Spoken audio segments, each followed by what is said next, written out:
Eyewitness News is your local election headquarters. We are just days away from primary day in Rhode Island. And today, the two Democratic candidates looking to be your next lieutenant governor engaged in a testy debate in our studios. But let's teach them how to read, write, and do math. Yes or no, We've taught young people to be leaders and to make change in their communities. Well, they need to read and they need to write, Aaron, in order to move on. Incumbent Lieutenant Governor Dan McKee and his challenger, State Representative Aaron Regunberg, have had a heated campaign so far, and it's spilled over into our debate. Eyewitness News reporter and debate moderator Tim White is here now with the details. They may both be members of the Democratic Party, but there are very clear differences between Dan McKee and Aaron Regunberg.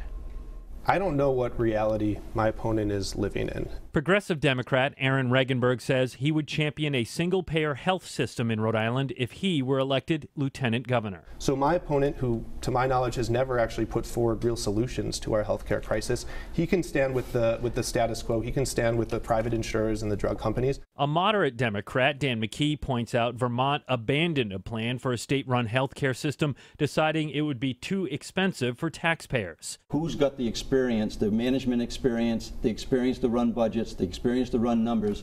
He doesn't. McKee, the incumbent lieutenant governor and former mayor of Cumberland, has taken issue with claims made by his opponent on the campaign trail. Regunberg, a two-term state representative from Providence, says McKee has been accepting money from corporate interests. You need to have the integrity, you need to have the character, you need to be honest. He's had a very dishonest race, and he doesn't have the qualifications. First of all, Dan, just because you don't like a fact doesn't mean you can call it dishonest. I want to be very clear. My campaign is not taking a dime from corporate PACs, from oil and gas companies, from drug manufacturers.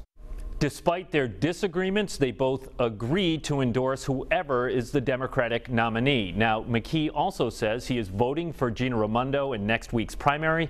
Regunberg would not say. Tim White, Eyewitness News.